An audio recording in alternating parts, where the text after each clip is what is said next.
Welcome back to Programming Languages, and welcome to the next family. Last time we were looking at Python and its near relatives.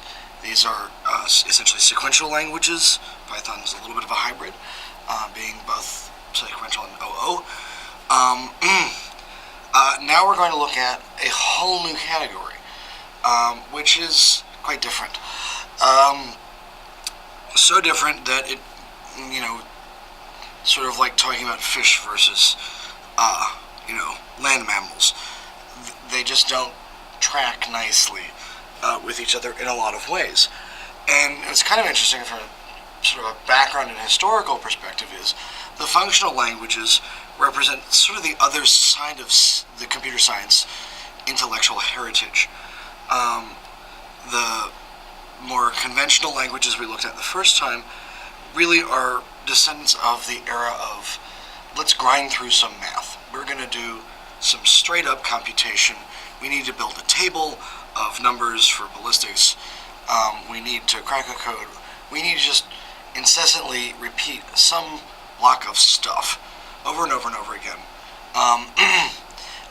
and moving data around. The functional languages come from a very different point of view.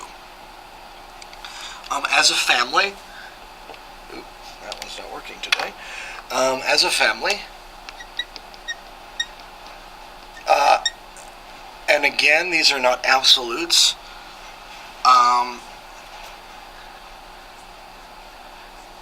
Tend to be interpreted as opposed to compiled. Their memory typing, an idea we'll address in some detail later, is a bit different historically, and their entire paradigm, the entire thought model a functional language comes from, is just wildly different than the other languages we've looked at up to this point. So, as our sort of straw man, our exemplar here is really the first of the functional languages, and its name is Lisp. It is built on the idea of lots of lists, evaluation. This is a big idea we'll look at. And like C, like assembler, these are this is an old language. This is one of the other categories that dates back almost to the very beginning of mechanized computing, but it does come, and it's very explicitly, has to be after the other languages. We need a little bit more tool chain, in a sense, to produce a functional language in the traditional sense that we think about this category. The best analogy I can give you here is that a functional language is like a mathematician with a sheet of paper. Rather than doing a to-do list, a mathematician simply writes down a lot of assumptions and rules and then starts to chain them together. Lisp is in this family. This whole family has that nature. Also, while Lisp syntactically, clearly, and the toolchain can look a little old, Common Lisp has been around since the 50s and 60s. Mostly as we understand it today from the 60s. There are some, in fact, the list is so extensive, I actually need to write it down. Lisp and its descendants bring us a whole range of new ideas, which are worth talking about. Believe it or not, the language you associate with the phrase garbage collection, Java, is not the first language to have it. Lisp is.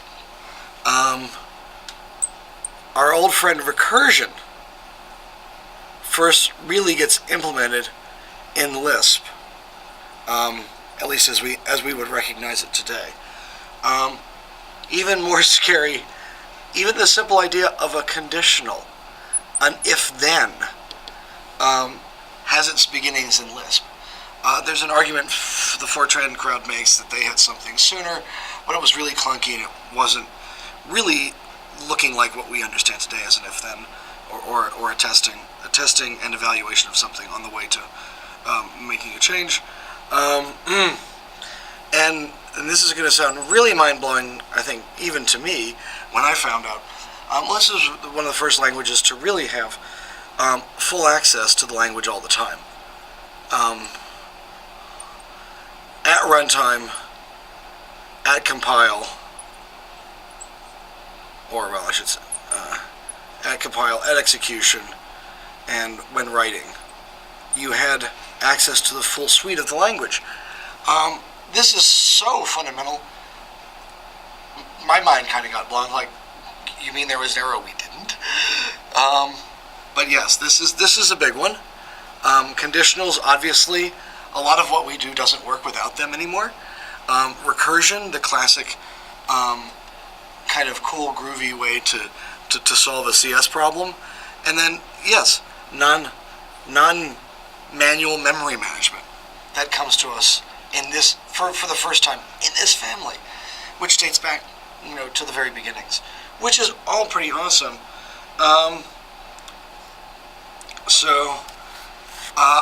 The downside is that this language family, and Lisp in particular, is so revolutionary, is so different. It's a complete paradigm shift. Not every programmer will ever always be comfortable using one of these languages. It's just that different. It's so much a break with traditionally what most people are taught on. So be prepared to spend some quality time in the examples on this one. That's a thing. But like I said, the math people, I'm going to give them a nod here, enter from sort of stage left here. And Lisp is about answering their non-grind, their let's build a table kinds of needs.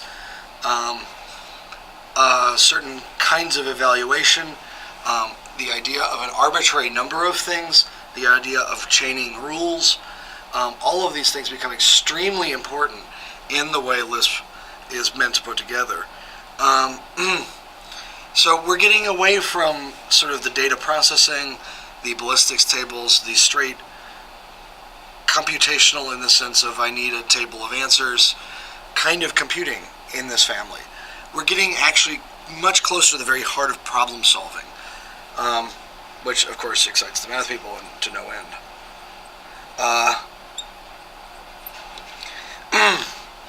This is a language family that has a fair bit of traction.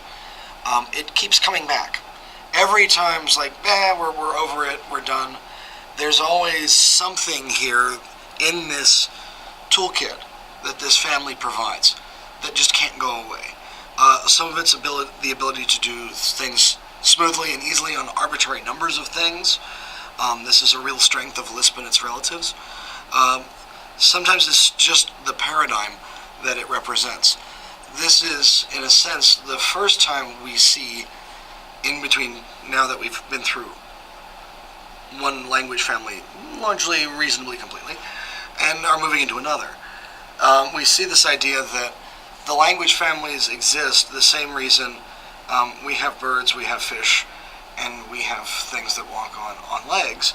The spaces they operate in are all important, and we can't get away from them. There is a need for this kind of style, and it's irrelevant.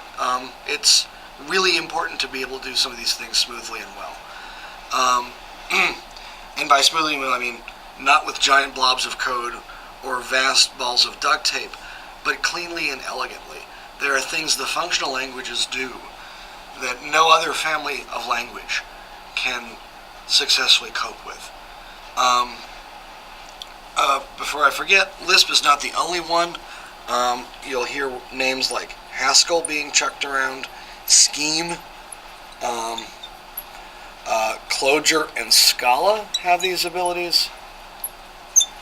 And these last two are more recent additions to the list.